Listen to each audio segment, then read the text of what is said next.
Let me welcome all of you to the 8th Implementation Support Mission for NARIG. Let me in a special way welcome the SACCO champions, who are the new kids on the block as far as project implementation is concerned. But I think if you've been following up closely, the bottom-up agenda for this country, SACCO, I think, is the way to raise it. Yeah, so it befits that we have them with us as we chart the way forward on that very important issue. The last ISM was held in October last year, and for those of you who attended, that was immediately after the elections, and we were in a transition period. And I remember we just met when we had done a disbursement to the counties for about 4 billion. And that disbursement came in after a long period when we were unable to disburse the counties because of the because of the challenges related to the conditional grant period that are not been cleared by both Parliament and the Senate. As we met that time, we were actually not very sure about when we could do the next disbursement. Because the bill that had just been passed that enabled us to disburse had taken almost 1 year between Parliament and Senate before it got cleared. And now that we had a new government, we were actually thinking probably it may take another 1 year before that bill is cleared so that we could be able to disburse to the counties. And I think let's give credit where it's due.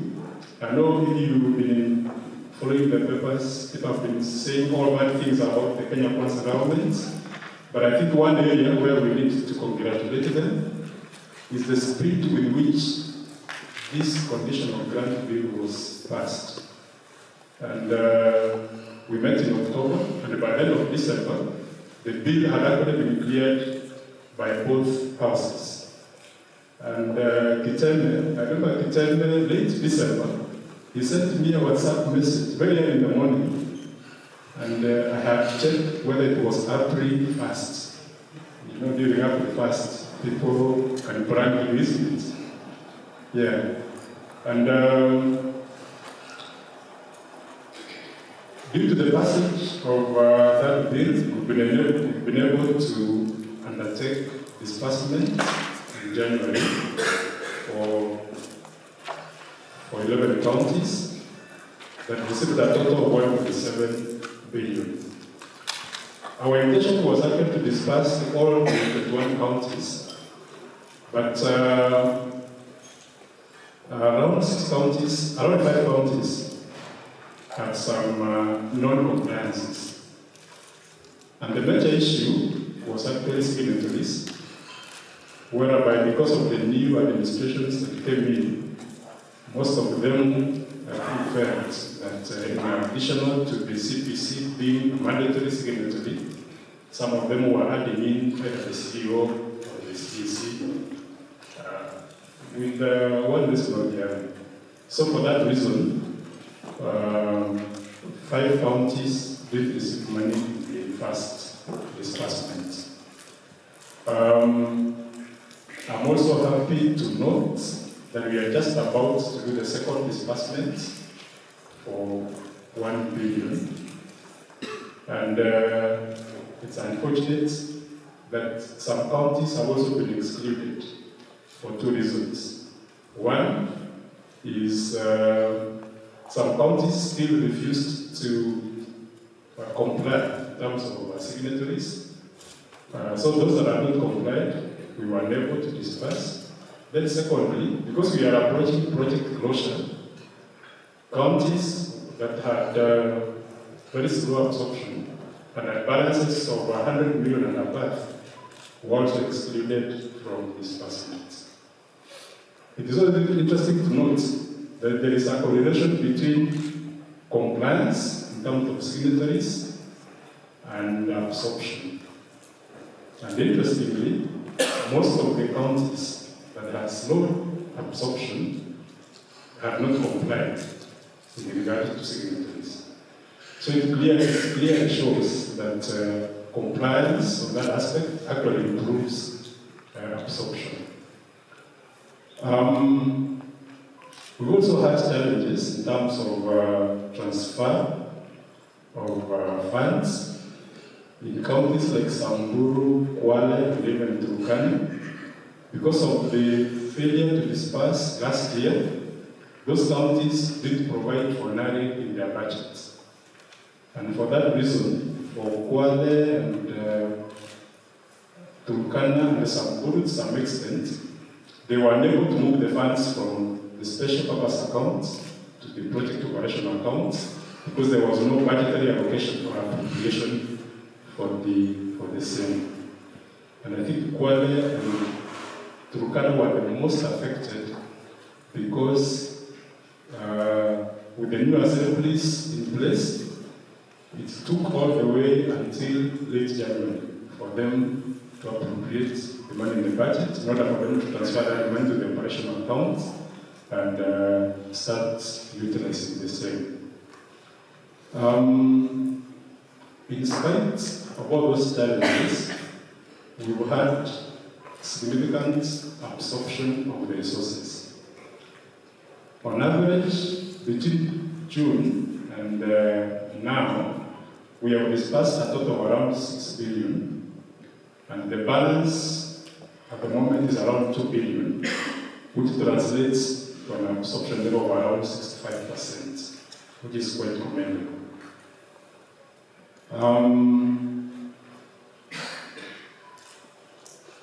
We have also had some disruptions because for the counties that are transiting from NARIG to NPC, there was a request that the counties constitute the county project coordinating units. At the time, the constitution, of course, brought a lot of challenges and disruptions in terms of implementation. But I think that one is almost being sorted out, and I'm sure we'll settle down so that we focus now on project implementation. And probably I request that for those of you who've been retained, we hope that you will work better than before. For those of you whom the county felt that probably you could serve the public in another capacity, I would suggest that you take it in good faith and provide service whenever the county feels you should, without taking it negatively. Taking those factors into consideration, we've had significant progress in terms of implementation, but at the same time, I have to note that we have not reached where we intended to. Like in component 1 for micro projects, from the last mission, we had simply put a lot of emphasis so that we could be at almost 100% in terms of completion of micro projects. But when you look at the reports, the completion of micro projects stands at 63%. So we still have around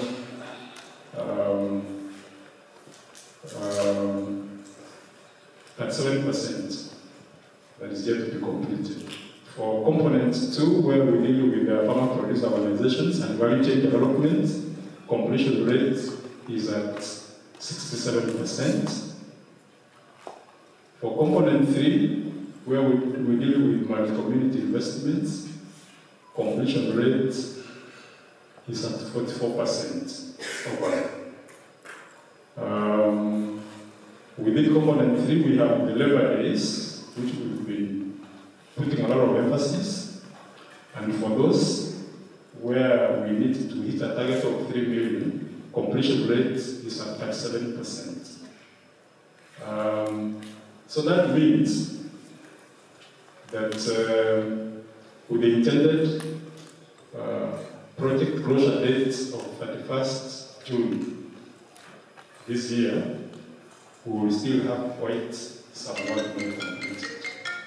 And I think this is the best time for us to put our heads together and ask ourselves what is the way forward, especially for these investments that are incomplete, and we can't afford, of course, to quit or close the program when the investments are not done. One of the conclusions from the last mission, actually, was that we had quite substantial work that was not yet done. And I think the NPCU and the World Bank team initiated a request for an extension. I think this is the best time to hear from the bank team whether the request has been successful or not. If it's not, then we decide on what to do between now and end of the day. What next? Thank you very much.